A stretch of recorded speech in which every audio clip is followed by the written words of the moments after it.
Assalamualaikum warahmatullahi wabarakatuh. Bismillahirrahmanirrahim. Baiklah, hari ini saya akan memaparkan kembali terkait dengan perencanaan pendidikan, di mana ini merupakan bagian tugas dari administrasi dan supervisi pendidikan yang diampu oleh dosen Bapak Fikri Farihin MPDI, di mana kami diberikan suatu tugas untuk mereview ulang dari apa yang sudah disampaikan oleh beberapa pemateri yang lalu. Hari ini saya akan memaparkan kembali terkait dengan perencanaan pendidikan. Dalam suatu pendidikan perlu yang namanya rencana, planning. Nah, jadi dalam merencanakan ya perlu kita ketahui itu merumuskan 5W plus 1H.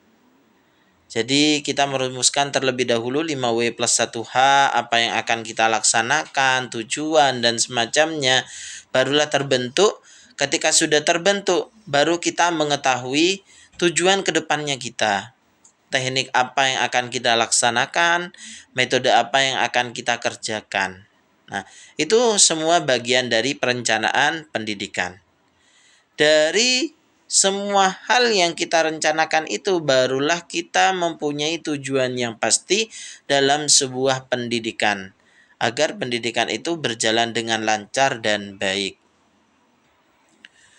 Salah satu dari tujuan perencanaan pendidikan itu di mana di situ dari Dediknas tahun 2006, di mana menjelaskan bahwa salah satunya tujuan dari perencanaan itu menjamin terciptanya integrasi, sinkronisasi, kemudian sinergi yang baik antar lembaga sekolah, kemudian antara sekolah di situ dengan dinas pendidikan.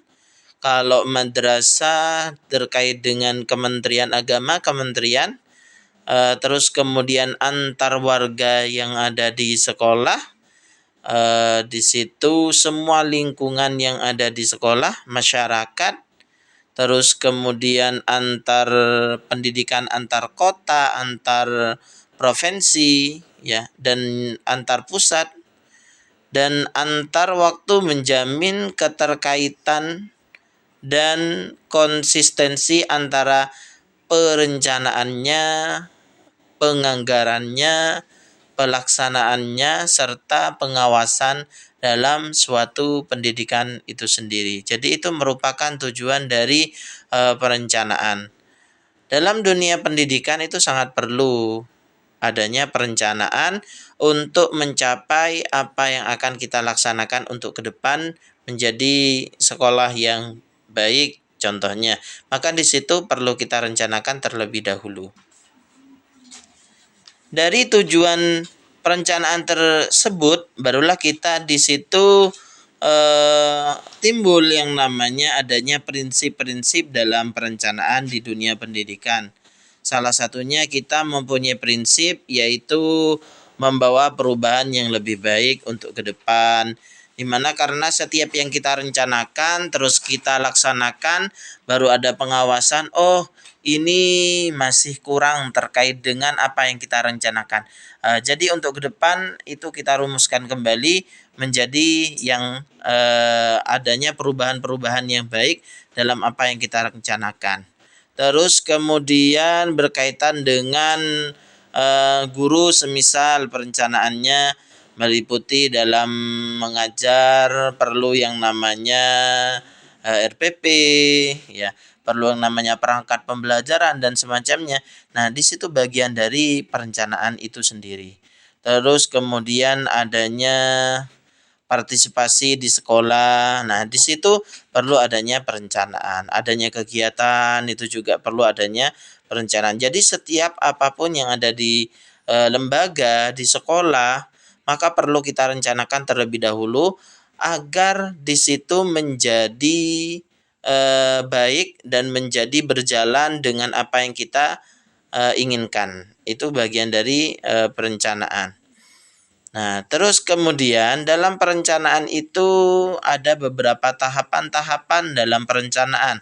Salah satunya yaitu terkait dengan perencanaan strategik, ya, di mana di situ dalam suatu lembaga pasti ada visi, misi, terus kemudian tujuan dari visi misi tersebut itu secara khusus, secara umum.